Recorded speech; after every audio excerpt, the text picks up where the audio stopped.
Level 0, those with nothing to invest. These people have no money to invest. They either spend everything they make or spend more than they make. There are many rich people who would fall into this category because they spend so as much or more they than they make. Unfortunately, this zero level is where about 50% of adult population would be categorized. Level 1 borrowers. These people solve financial problems by borrowing money. Often they even invest with borrowed money. Their idea of financial planning is robbing Peter to pay Paul. So basically, they rob Peter and pay Paul.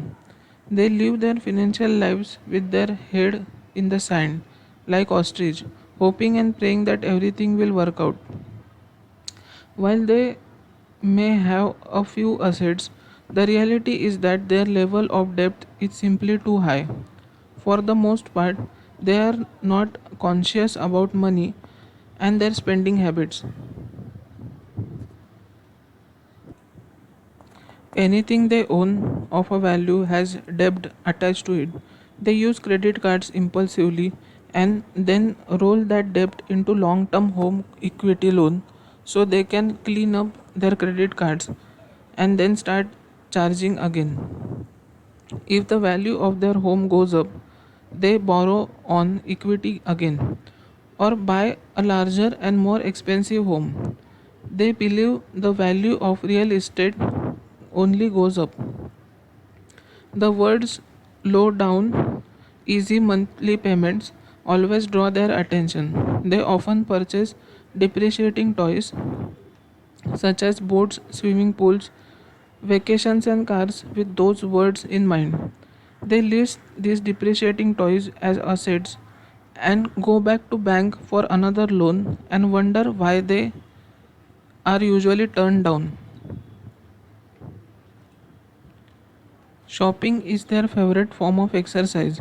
They buy things they don't need, saying these words to themselves: "Oh, go ahead, you deserve it, or you are worth it." Or, if you don't buy it now, you may find it again. You may never find it again at such a great price. Or, it is on sale, or I want the kids to have what I never had. They think spreading debt over long period of time is smart, always kidding themselves that they will work harder and pay off their bills someday. They spend everything they make and then some. They are known as consumers. Shop owners and car dealers love these people. If they have money, it gets spent. If they don't have money, they borrow it.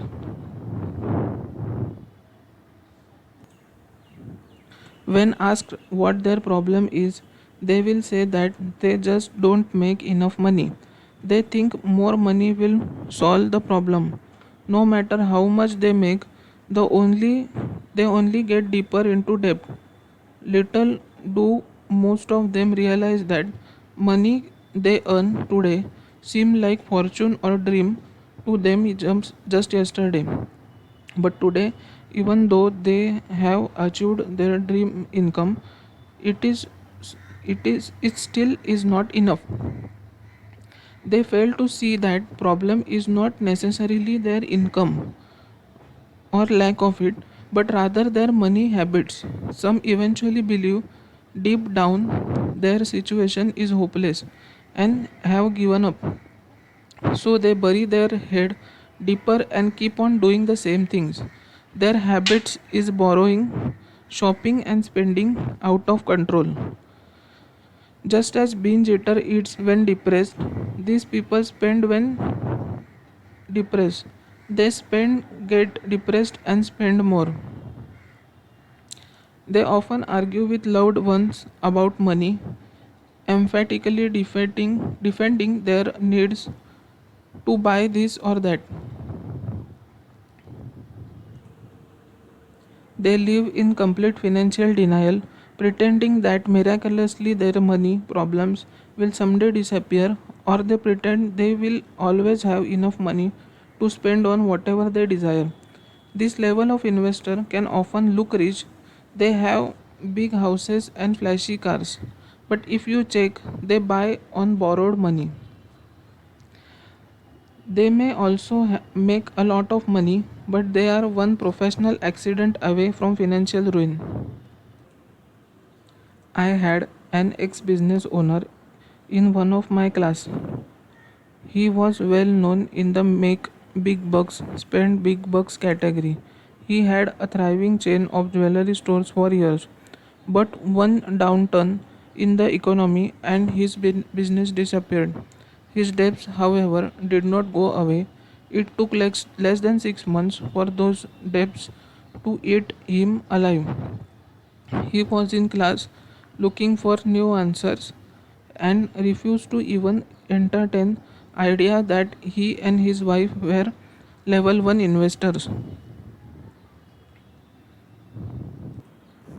He came from business quadrant hoping to get rich in investor quadrant. He clung to idea that he was one successful businessman and could use the same formulas to invest his way to financial freedom. It was a classic case of businessman thinking he could automatically become a successful investor. The rules of business are not always the same as rules of investing. Unless these investors are willing to change, their financial future is bleak. Unless they marry someone rich who will put up such habits. Do you know any from level 1 investor?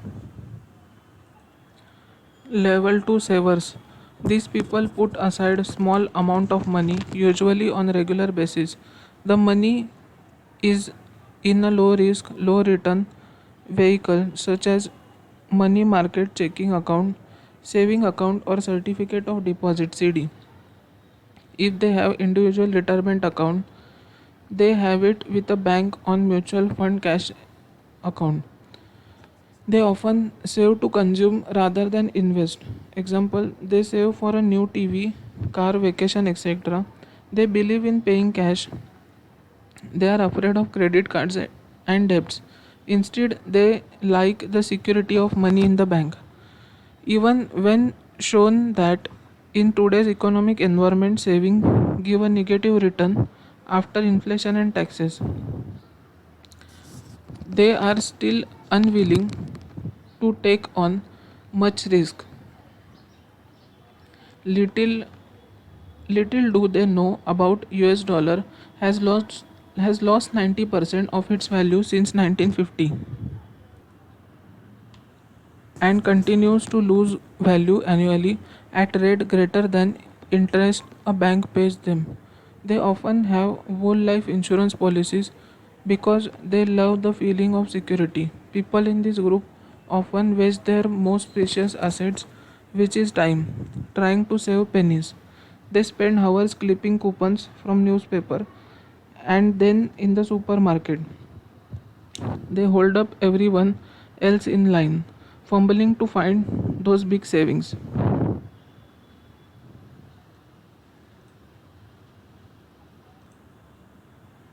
Instead of trying to save pennies, they could have put that time into learning how to invest.